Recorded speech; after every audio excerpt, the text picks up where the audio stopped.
Terima kasih Anda masih bersama kami di Kompas Petang, saya Cynthia Rompas. Saudara, di Kongres Partai Nasdem, Presiden Joko Widodo menyinggung soal hubungannya dengan Ketua Umum Surya Paloh. Awalnya, Presiden memuji hubungannya dengan Surya Paloh memiliki sejarah dan cerita panjang, membawa Jokowi menjadi Presiden Republik Indonesia. Namun kemudian Jokowi menyindir soal pernah sepakat dengan Surya Paloh, tapi seminggu kemudian berbeda. Jokowi juga bilang ada pihak yang datang beramai-ramai dan pergi meninggalkan ramai-ramai. Namun Presiden tidak menjelaskan pihak yang dimaksud.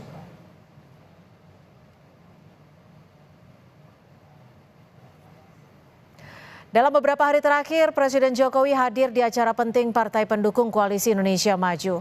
Mulai dari Golkar, PAN, dan yang terbaru Partai Nasdem malam tadi.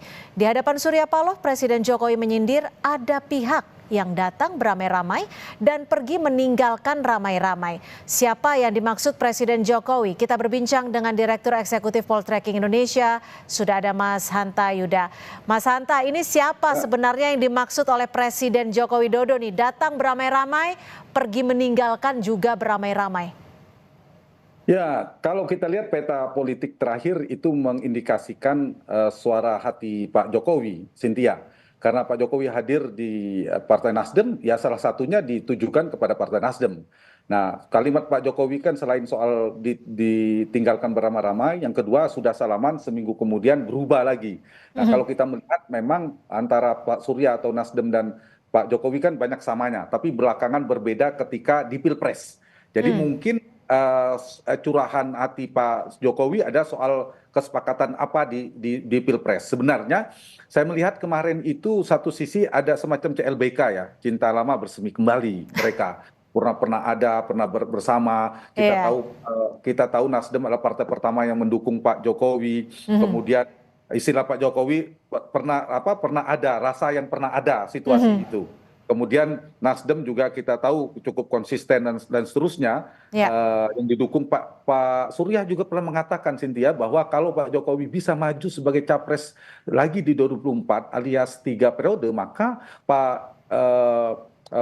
Nasdem akan mendukung Jokowi. Nah, poin saya adalah dari kalimat-kalimat yang disampaikan tadi itu, keduanya sebenarnya menyimpan kerinduan satu sisi. Tetapi momen kemarin itu yang paling penting dari sisi politik adalah mengirimkan unek-unek politiknya, sindiran politiknya juga cukup tajam. Poin yang tadi menjadi prolog dari Kompas TV tadi, itu ditujukan kepada Partai Nasdem salah satunya. Meskipun Pak Surya juga sindirannya juga keras soal keteladanan, soal konsistensi Pak Jokowi dan sebagainya. Ya, tapi kalau unek-unek politiknya ini dicurahkan di acara Partai Nasdem, ini Anda melihatnya ini terkait dengan dinamika politik belakangan atau secara keseluruhan nih? Bisa kedua-duanya. Kalau yang belakangan kan kita bisa kaitkan dengan peta Pilpres. Tapi hari ini juga sebaliknya. Tapi ada kabar baik bagi Pak Jokowi mungkin ya, di mana Partai Nasdem dua hal. Partai Nasdem di Pilkada DKI membatalkan mencalonkan Anies Baswedan sebagai calon gubernur DKI. Kalau kita gubernur DKJ, daerah khusus Jakarta. Kalau kita bicara kekinian. Yang kedua, kabar baik bagi Pak Jokowi, menyenangkan hati di mana Partai Nasdem sudah tegas tidak hanya akan tuntas mendukung pemerintahan Pak Jokowi hingga 2 bulan ke depan, tapi juga sudah cukup jelas dan tuntas akan masuk dalam pemerintahan Prabowo Gibran. Itu yang menjadi kabar baik bagi Pak Jokowi. Tapi di sisi yang lain memang mungkin Pak Jokowi lebih banyak pada catatan ketika dinamika di Pilpres yang mungkin diharapkan tidak terulang lagi di pemerintahan ke depan ketika Nasdem berada di dalam pemerintahan. Tapi sebalik, Partai Nasdem yang dikirim oleh Pak Surya itu juga kuat tentang mengakali undang-undang ya, kemungkinan legal dan sebagainya. Nah, kalau saya melihat Pak Surya lebih pada kekinian. Jadi Pak Surya tidak terlalu fokus pada yang lama, karena itu lebih komplain atau sindiran Pak Jokowi lebih pada peristiwa Pilpres kalau saya nangkap, tapi Pak Surya itu sindirannya lebih banyak pada saat ini. Tapi kalau Mas Hanta melihatnya sindiran dari Pak Surya Paloh terkait dengan ada upaya mensiasati undang-undang, ini memang direct ataupun memang bahasa kiasan yang memang sebenarnya ingin disampaikan oleh Partai Nasdem?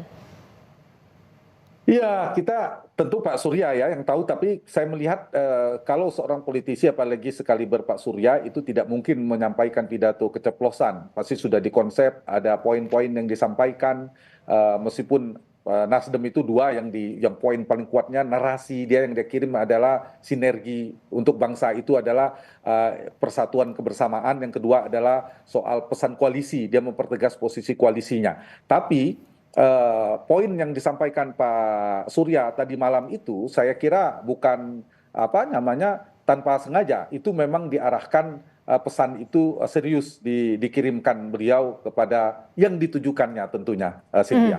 Jika memang Anda menyebutnya suatu pidato di acara besar, artinya sudah terencana, sudah terstruktur, sudah dipersiapkan sebelumnya. Apakah ini artinya memang kalimat tersebut dilakukan secara disengaja dan juga ditujukan? Ya, berarti begini, kita bicara pilkada per hari ini. Salah satu isu yang cukup kencang kan soal sebelumnya ada keputusan dari MK. Putusan MK itu kan hampir tidak berlaku atau dianulir dengan revisi undang-undang baru oleh DPR. Kita tahu dengan demonstrasi besar ditolak oleh rakyat sebagian besar, itu tidak jadi. Dan jangan lupa dia berkelindan di dalamnya ada isu cukup kencang soal isu tidak hanya soal Kim Plus yang kemudian kemungkinan berlawanan dengan kota kosong di mana tidak bisa majunya PD Perjuangan dan lain-lain, tapi juga soal syarat usia. Nah, di sana ada nama Mas Kaisang, putranya Pak Jokowi. Nah, itu mungkin berkelindan.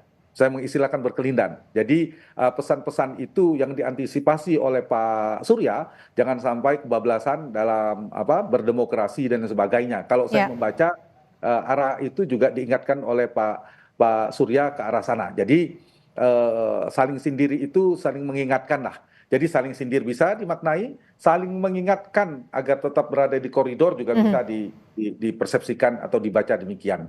Kalau saling sindir di acara yang sama, di waktu yang berdekatan seperti itu, menurut perspektif Anda, akankah ada perubahan arah politik dari Partai Nasdem khususnya?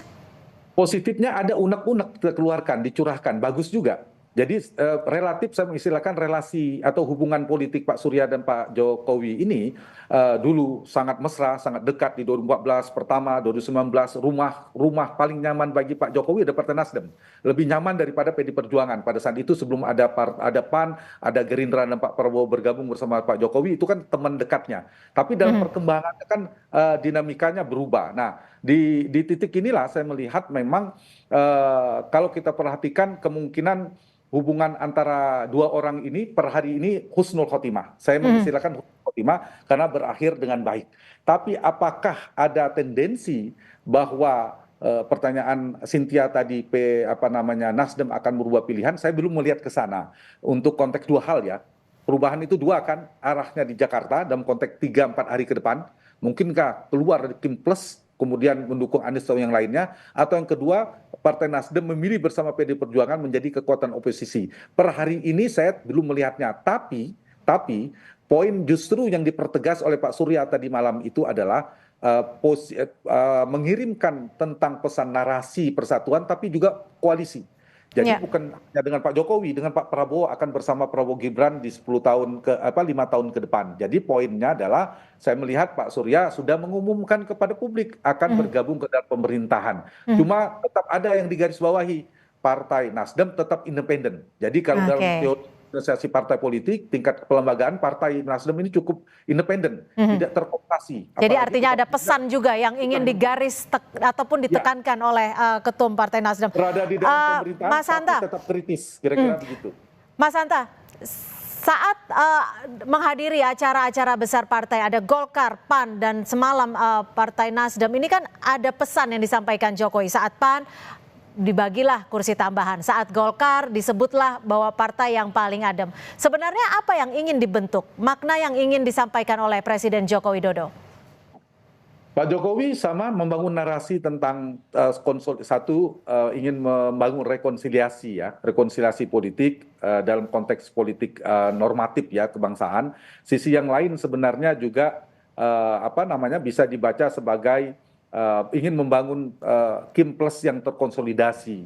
Di saat yang sama sebenarnya Pak Jokowi juga sebenarnya kata yang tepat mungkin ingin ikut ikut mewarnai pemerintahan ke depan, mewarnai pemerintahan, kabinet dan sebagainya, sekaligus mengingatkan kepada Pak Prabowo satu sisi bahwa Pak PAN ini bahwa jangan hanya dipertimbangkan soal kursi, tapi juga soal keringat politiknya, kesetiaannya dan seterusnya di satu sisi. Kemudian di Golkar juga begitu dan sebagainya. Jadi poin itu bisa dikirimkan kepada Pak Prabowo sebenarnya bahwa Pak Jokowi juga ingin ikut mewarnai pemerintahan ke depan, ikut andil, ikut disertakan seterusnya, tapi juga bisa pesan kepada partai yang bersangkutan. Kalau kepada PAN tentu memberikan apresiasi, terima kasih kepada Golkar dan sebagainya. Kepada Nasdem juga terima kasih kebersamaan, tapi juga mengirim sindiran. Jadi pesannya itu menurut saya multi arah ya, bisa diarahkan kepada Pak Prabowo, tapi bisa juga diarahkan kepada partai yang bersangkutan, tapi juga kepada publik. Kepada publik ada membangun politik kebersamaan, politik kebangsaan, narasi rekonsiliasi. Jadi ke publik itu membangun pesan kebersamaan, citra positif tentunya kepada Pak Prabowo juga kira-kira itu mengingatkan, kemudian kepada partai juga disampaikan seperti itu. Ketiga penjuru kira-kira pesannya. Begitu Cynthia. Baik, terima kasih Mas Hanta Yuda, Direktur Eksekutif Poltreking sudah bergabung bersama kami di Kompas Petang. Selamat sore. Selamat sore, terima kasih.